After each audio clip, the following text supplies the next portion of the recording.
So I want to welcome everyone to Power the Disability Vote webinar series. This is the first of 5 webinar series. Dr. Daniel Crimmins and I, Stacy Ramirez, thought that we would start with making your voter plan. Let's just start at the basis. Wanted to first begin with thanking the Georgia Council on Developmental Disabilities for funding the Get Out the Vote, Empower the Disability Vote in Georgia, so that we can have a platform to one, learn together, that we can help register, educate, and vote, to have the voice of people with disabilities count at the polls in November. Wanted to pause there, and Dan, did you want it to say any opening remarks? Well, just good morning to all as we're recording this in the morning, and good day to whenever folks are hearing this in some point in the future. I think one of the things I wanted just to mention is that Stacy made reference to the fact that there's just a lot of detail, and we had another meeting yesterday where we were talking about accessibility, and I think one of the themes that we hadn't initially planned on when we sort of scoped out what we're doing this election season is we're going to have the addition of Vote with a Friend. There are so many things I think that are potentially complicated, that social support and technical support in the voting process. I'm thinking many of us are going to need that this election season, with or without a disability.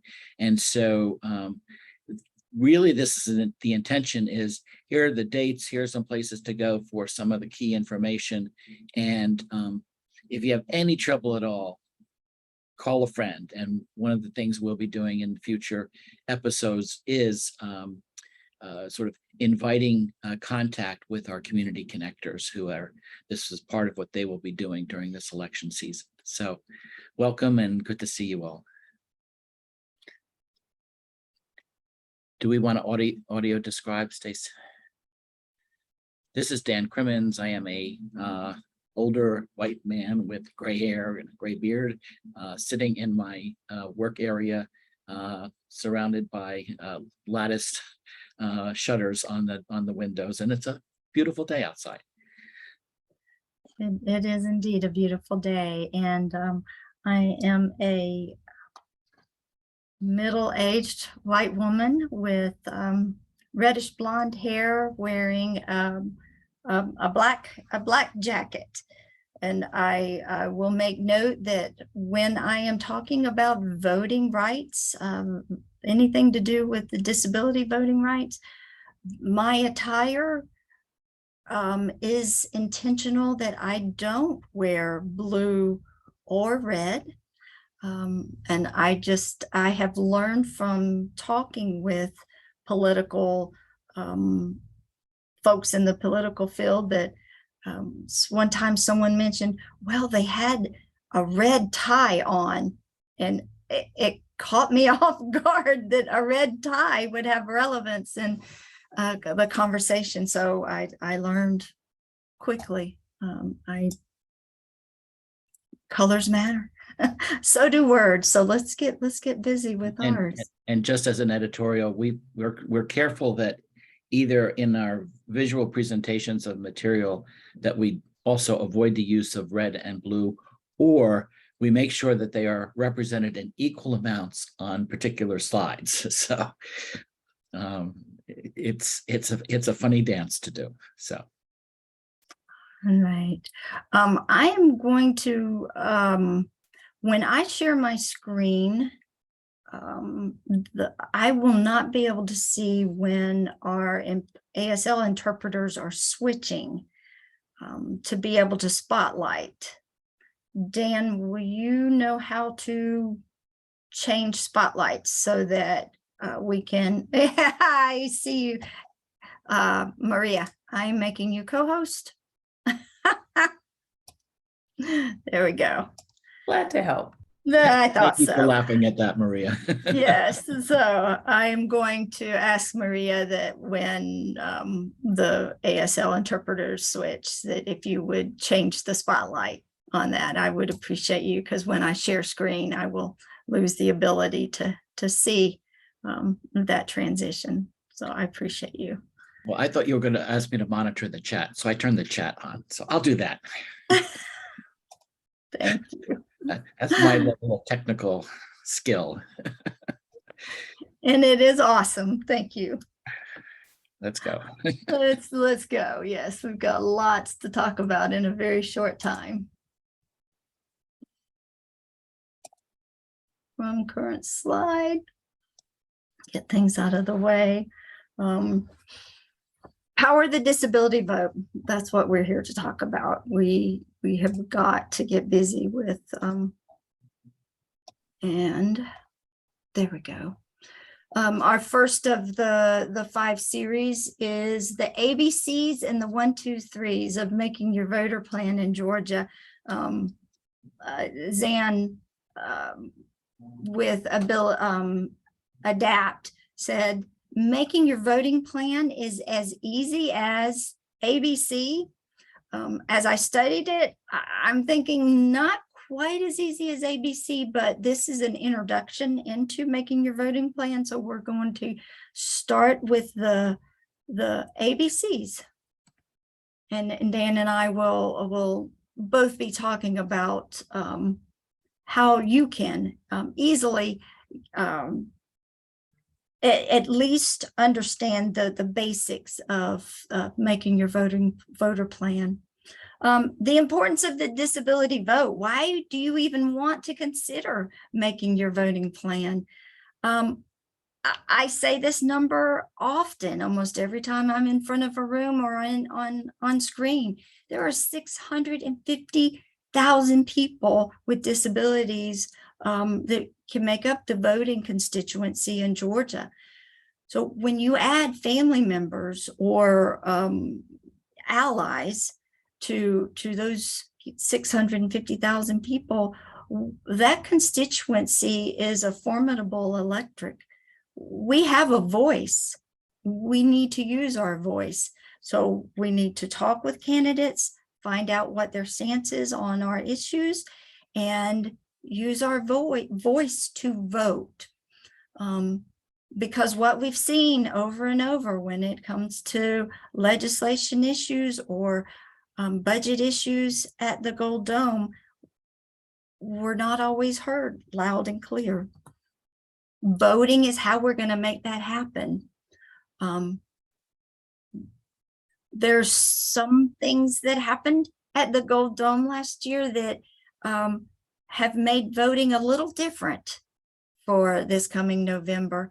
And that's what Dan and I want to talk about and bring up for today's very brief introduction. So let's dig right in. What are the ways to vote in Georgia? There's two things we have to do before we dig right in. One is we want to make sure that your registration is up to date. I've supported a lot of people over the years to go to the polls. We get to the polls and they've not registered to vote. So stop everything, go to either, you can check your registration. It's very easy on your phone, on your computer. There's My Voter page. The website is mvp.sos.ga.gov.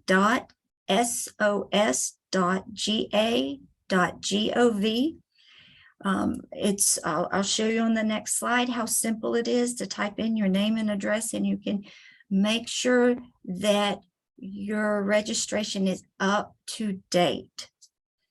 There's more to be said on that, but not with our very brief overview. Second, you Tracy, will. The one thing I think we should add here, and I'm sorry because I just realized it, is that, and they must do that before a specific date, and I don't have the October the 11th. Okay. So Yes, do this I do before know. October 11th. So we will add this to the slide. because that's the other piece, is that there's a fair lead time required in Georgia. Right. I intentionally left that off, Dan, because I don't like bumping up to deadlines. Do it today. Don't wait. Do it today. Second, you will need a form of identification, government issued driver's license or photo ID. I have a son with autism who chooses not to drive. I don't want to drive. I don't want to learn to drive. So we went together. He asked for supports to get a government issued ID is what he uses. This is a screenshot on my screen, is a screenshot of the Secretary of State's website, webpage of the online voter registration.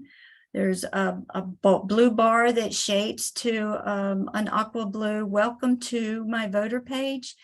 On the one side is use my MVP a portal to check and there's a list of 9 things that you can check on this my voter page.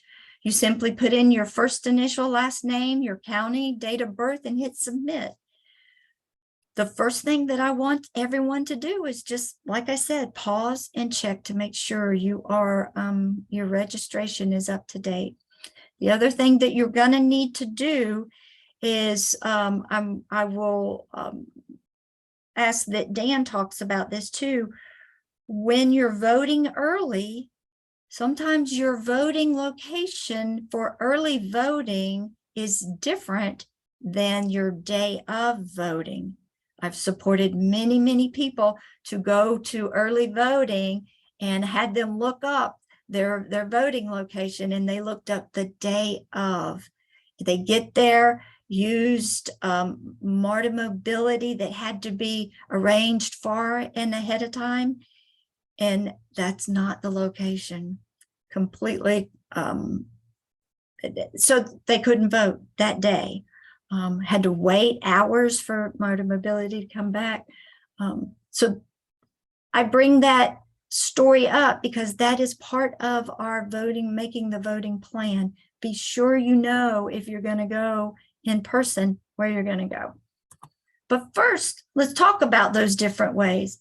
Absentee voting by mail, absentee voting in person, that early voting. And Dan, I'm going to let you hold that one in just a minute, or then the day of election. So I'm going to take absentee voting by mail, and then Dan, I'm going to give you the mic on the second part. It's important to know that everyone can vote absentee by absentee ballot. You don't have to have a reason to vote by absentee ballot. That was something that was a bit news to me. It's an option for all registered voters. You don't need an excuse. However, the laws have changed this year, and you must apply for your absentee ballot. In past years, I had gotten in the mail many, many, many absentee ballots that I could have used. That's not going to happen this year. So how do you apply? You first apply for the absentee ballot. It's pretty simple online. However, we live in Georgia, and there's some places in Georgia that the Wi-Fi isn't always simple to use. So at the end, there's an email that I would love for you to email me. I'm always available to help anyone with their voting plan.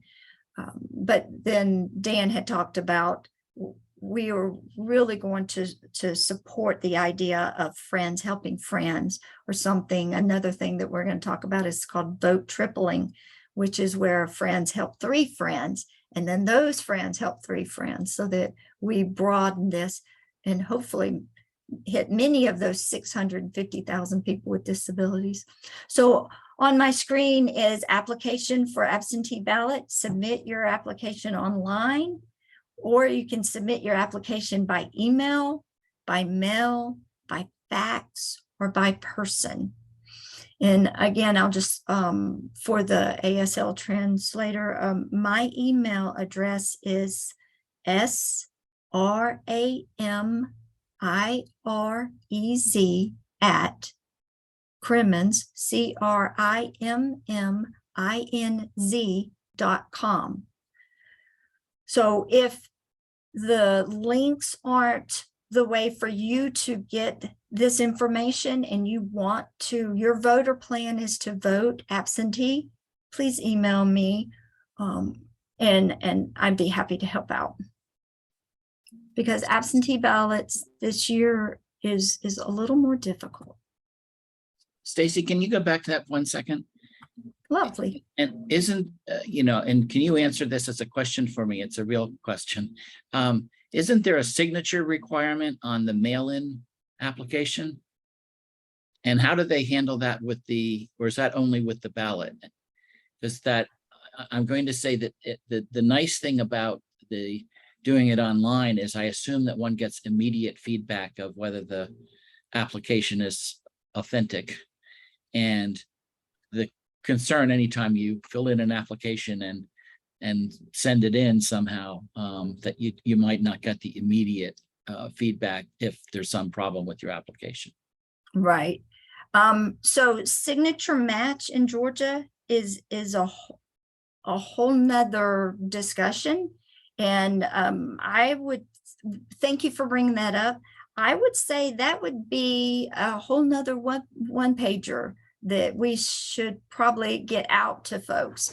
There actually is a court case right now about signature match and having your vote count, especially in the disability world with signature match.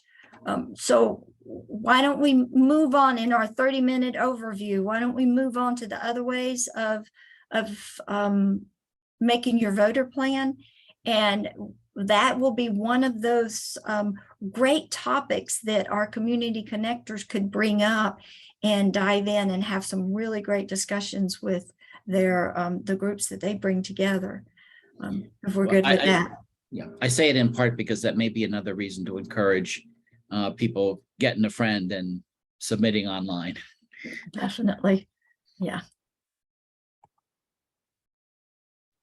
So submitting a voted absentee ballot must be received by the county registered no later than the close of the election day.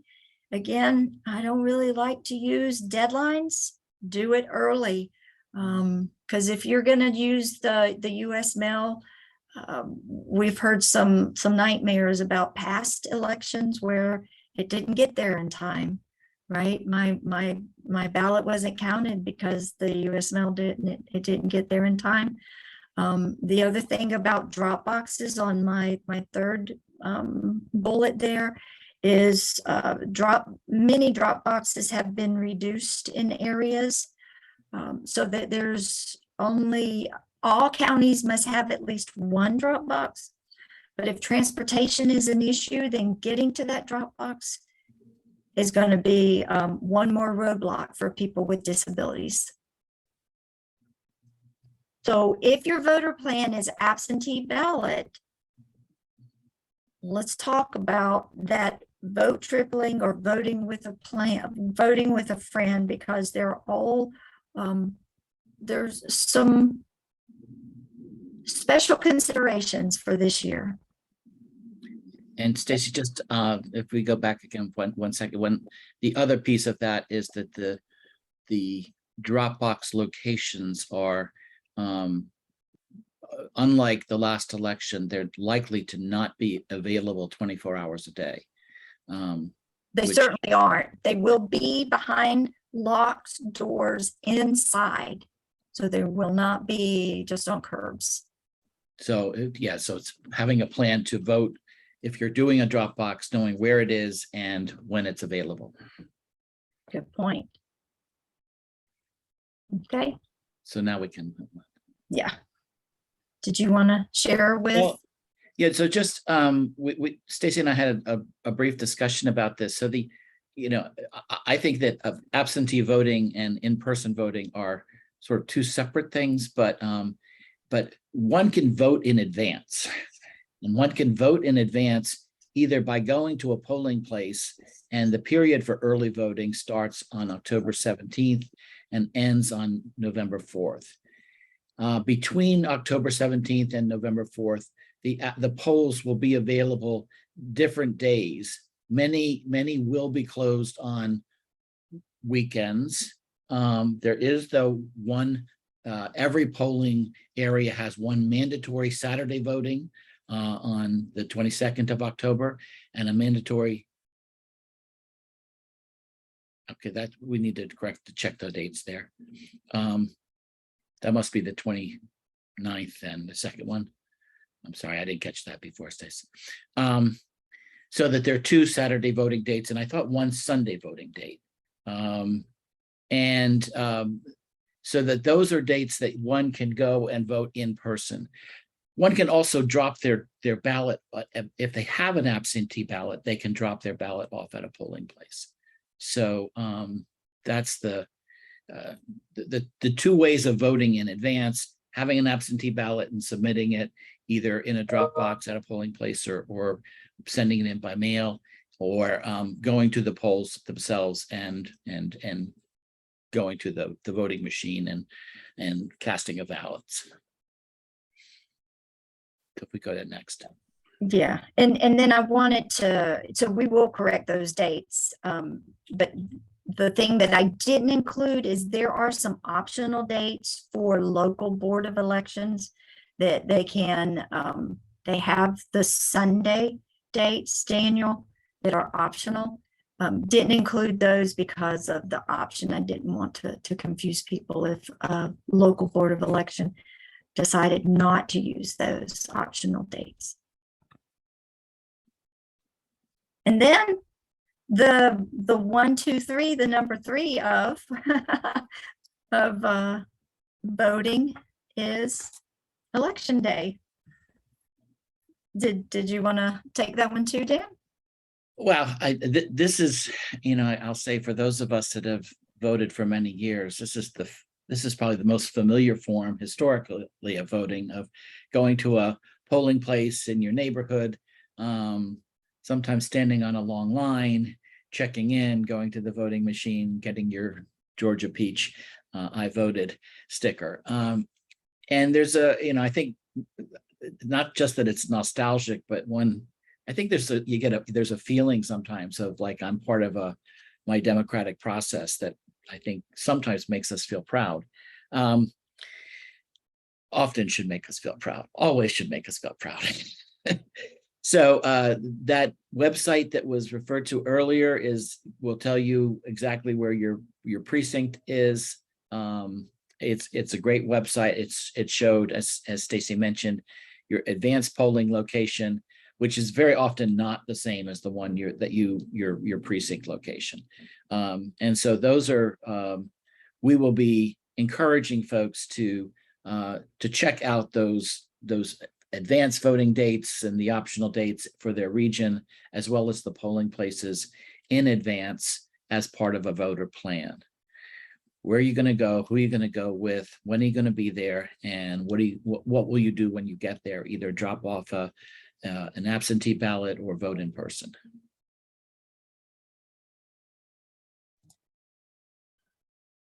So just to recap, you can apply for an absentee ballot and vote absentee. You can, and that takes some planning. Now, you can decide to vote early, or you can vote day of. And I would suggest that especially a person with a disability who has to understand their transportation and arrange transportation, that the reason we wanted to start with our 5-part series with Make Your Voter Plan is because our planning starts now. Make the plan now, and then Dan and I and Maria Pinkleton with the Georgia Council on Developmental Disabilities, we're building up to, then we're going to start dissecting and better understand the candidates, which is So we've made our voter plan. We know how we're getting there, but who are we voting for and why is some of the additional conversations that we'll have, and that we'll build on our series of our Power the Disability vote.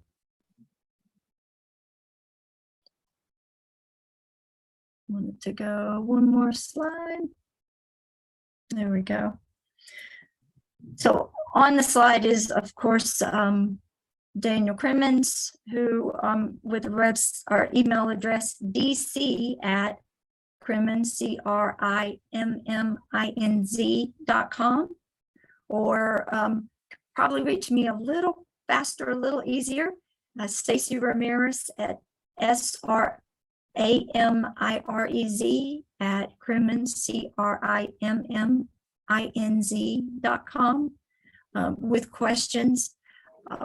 I actually hope that some of this information raised a lot of questions.